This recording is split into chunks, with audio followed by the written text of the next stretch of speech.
Modi Putin കൂടിക്കാഴ്ചയെ ഏറെ പ്രതീക്ഷയോടെയാണ് ഇരു രാജ്യങ്ങളും കണ്ടത്. 2030 പ്രതിവർഷം $100 ബില്യൺ ഉഭയകക്ഷി വ്യാപാരമാണ് ലക്ഷ്യമിടുന്നത്.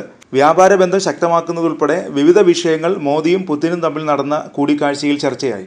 വാണിജ്യം, മൂലധന നിക്ഷേപം, ശാസ്ത്ര സാങ്കേതിക സഹകരണം, പ്രതിരോധം, സുരക്ഷ ഉൾപ്പെടെയുള്ള വിഷയങ്ങളും ചർച്ചയായി. കഴിഞ്ഞ മാർച്ചിൽ അവസാനിച്ച സാമ്പത്തിക വർഷത്തിൽ $65.7 ബില്യൺ വ്യാപാരമാണ് ഇരു രാജ്യങ്ങൾക്കുമിടയിൽ നടന്നത്. കഴിഞ്ഞ വർഷത്തെ അപേക്ഷിച്ച് 33% വർധനവാണ് ഉണ്ടായത്. വ്യാപാര പങ്കാളിത്തം മേക്ക് ഇൻ ഇന്ത്യ പദ്ധതിക്ക് പ്രോത്സാഹനമാകുമെന്ന അഭിപ്രായവും കൂടിക്കാഴ്ചയിൽ പങ്കുവച്ചു.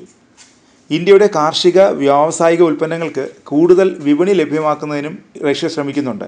2030 ലോകത്തിലെ ഏറ്റവും വലിയ മൂന്നാമത്തെ സാമ്പത്തിക ശക്തിയായി ഉയരുകയാണ് ഇന്ത്യയുടെ ലക്ഷ്യം. ലോകബാങ്ക് പുറത്തിറക്കിയ റിപ്പോർട്ട് പ്രകാരം GDP അടിസ്ഥാനമാക്കിയിട്ടുള്ള പർച്ചേസിംഗ് പവർ പാരിറ്റി കണക്കിലെടുത്താൽ 2021 ലോകത്തിലെ 4ാമത്തെ സാമ്പത്തിക ശക്തിയായ ജപ്പാനെ റഷ്യ മറികടന്നു കഴിഞ്ഞു. പാശ്ചാത്യ രാജ്യങ്ങളുടെ ഉപരോധത്തിനിടയിലും റഷ്യയ്ക്ക് ഇതെങ്ങനെ സാധിക്കുന്നു എന്ന ചോദ്യവും ഉയരുന്നുണ്ട്. യുക്രൈൻ യുദ്ധത്തിനെ തുടർന്ന് പാശ്ചാത്യ രാജ്യങ്ങൾ റഷ്യയ്ക്ക് മേൽ ഉപരോധം ഏർപ്പെടുത്തിയിരുന്നു. യുദ്ധത്തിനുള്ള ഫണ്ടും റഷ്യ കണ്ടെത്തേണ്ടിയിരുന്നു. എന്നാൽ റഷ്യൻ GDP ചുരുങ്ങുമെന്ന എല്ലാ നിഗമനങ്ങളെയും തെറ്റിച്ച് കഴിഞ്ഞ വർഷം 3% വളർച്ചയാണ് നേടിയത്. ക്രൂഡ് ഓയിൽ കയറ്റുമതിയിൽ ലോകത്തെ 2ാമത്തെ ശക്തിയാണ് റഷ്യ.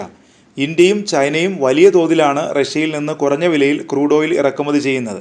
യുദ്ധം പ്രഖ്യാപിച്ചതോടെ റഷ്യയുടെ പൊതു ചെലവിടൽ വൻതോതിൽ കൂടിയിട്ടുണ്ടെന്ന് മറ്റൊരു റിപ്പോർട്ട് ചൂണ്ടിക്കാട്ടുന്നുണ്ട്. റഷ്യയുടെ കേന്ദ്ര ബാങ്ക് കൂടുതൽ കറൻസി അച്ചടിച്ചു. ആയുധങ്ങൾക്കും പടക്കോപ്പുകൾക്കുമായി സർക്കാർ വൻതോതിൽ പണം ചെലവിട്ടുകൊണ്ടിരിക്കുന്നു. റഷ്യൻ സൈന്യത്തിന് വേണ്ട ആയുധങ്ങളും പടക്കോപ്പുകളും നിർമ്മിക്കാൻ റഷ്യൻ ഫാക്ടറികൾ അധിക സമയം പ്രവർത്തിക്കുന്നുണ്ട്. ഇങ്ങനെ അധികമായുള്ള ചെലവിടലും ഉൽപ്പാദനവും GDP വളർച്ചയെ സഹായിച്ചു. റഷ്യയിൽ നിന്ന് പണം പുറത്തു കൊണ്ടുപോകാൻ പാശ്ചാത്യ കമ്പനികൾക്ക് സാധിക്കാത്ത സാഹചര്യവും അവിടെയുണ്ടായി. റഷ്യയിലെ ആസ്തികൾ വിൽക്കുന്ന കമ്പനികൾക്ക് ഡോളറിലും യൂറോയിലും പണം പിൻവലിക്കാൻ അനുവാദമില്ലെന്ന നിയമവും അവർ ഉണ്ടാക്കി. ഇതെല്ലാം റഷ്യയുടെ സാമ്പത്തിക വളർച്ചയ്ക്ക് അനുകൂല സാഹചര്യമായി.